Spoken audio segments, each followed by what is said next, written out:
The housing market has hit rock bottom, and the sales slump will last a long time, Redfin CEO says. Business Insider. The housing sales slowdown will last a while, as no one is selling their home unless they absolutely have to, according to Redfin's CEO. Below are your comments. The headline calls home prices rock bottom. Here in California, where I live, it costs nearly $600 to buy an old mobile home built in the 1970s, unless you can get in the 55-plus community. An ordinary detached home starts at $800,000. Even Compton is running over $700,000 to get a home, and the lack of existing home supply is keeping the market propped up, otherwise it would be sinking the Titanic. Shadow inventory is also a contributing factor. Interest rates aren't really high, they've just returned closer to a historical normal. All real estate is local, but I don't expect to see real estate to be the constantly appreciating at a high rate that it was for a while. I think corporations will be less interested in buying homes for investment. Just wait until all of the folks that purchased these overpriced homes the past 2 years and realize that they are underwater by 20% or more. The foreclosures will begin, and therefore lowering the value of other homes in the neighborhood even more. Save your cash if you're looking to purchase. I hope the Fed never goes back to low interest rates ever again. All this does is create extreme asset bubbles in both the housing and stock market. The 2008 Great Recession from the subprime loan and ARM disaster caused housing to plummet, traumatizing a lot of homeowners, myself included. With B. Next news. These trusts can help you avoid estate taxes. Smart asset. Estate taxes are a form of transfer tax that affects the very wealthy. For multimillionaire households, avoiding the estate tax is a significant issue. One tool that households can use to try to minimize their estate tax liability is the Continue reading right pointing arrow. The post How to Avoid Estate Taxes with Trusts appeared first on Smart Asset blog. Below are your comments.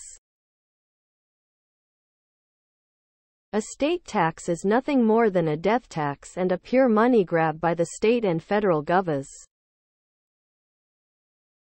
Any legal maneuver to avoid paying any tax is okay in my book. Affluent and hard-working U.S. citizens are way overtaxed. An irrevocable life insurance trust, ILIT, is a great option since everybody will die sometime.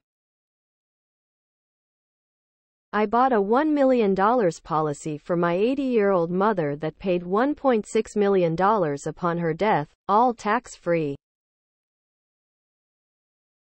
The other benefit was it brought down her estate value below the $2 million, which was the threshold at the time for estate tax, is a sham tax. One more way of the government getting something for nothing to go blow on some dump like the Ukraine. A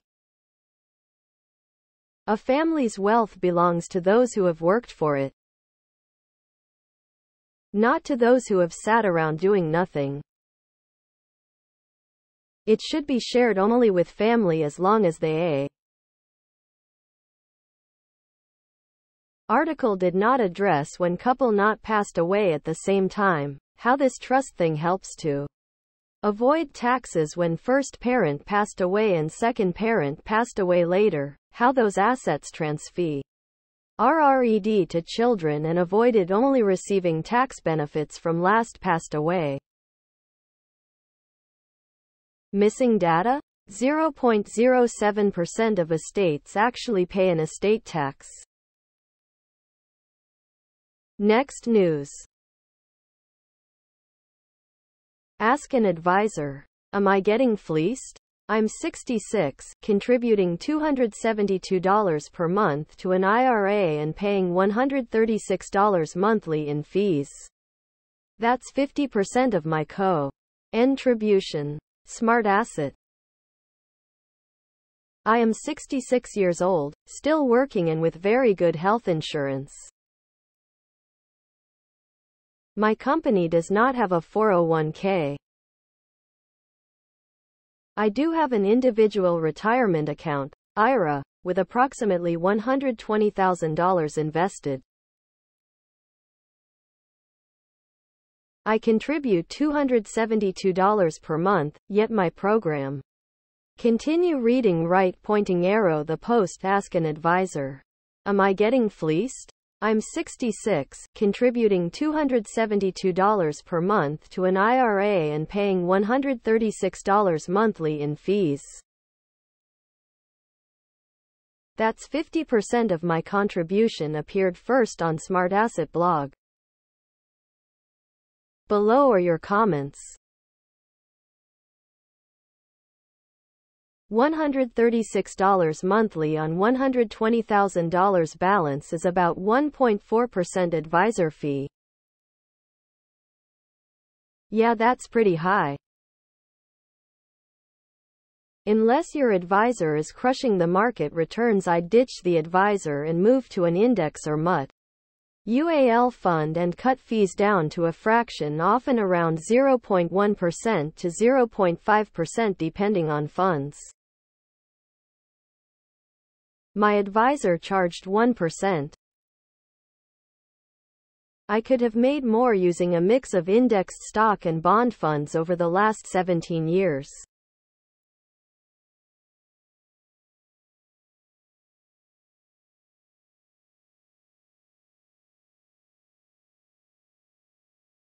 I learned a very long time ago one simple item. No one is going to take better care with my money than myself. Sure, I've made mistakes, but overall, I'm pretty satisfied with the growth of my portfolio over the years. A year past the traditional retirement age and he only has $120,000 in his IRA. This doesn't bode well for when he finally pulls the plug. As for the fees, he needs to switch to a self-directed IRA at Fidelity, Schwab or a similar company. And some low-fee index funds. You are getting taken. Next news. You have to work this many years before you can retire. Work. Smart asset. The basic concept of retirement is straightforward. If you work a certain number of years and then you are able to stop working and simply enjoy life. What's not so simple is knowing how many years you have to work. Continue reading right pointing arrow the post. How many years do you have to work to retire? Appeared first on Smart Asset blog. Below are your comments. Nobody legitimately knows for sure. You cannot predict when you're going to die for one. You could save up millions by the age of 65.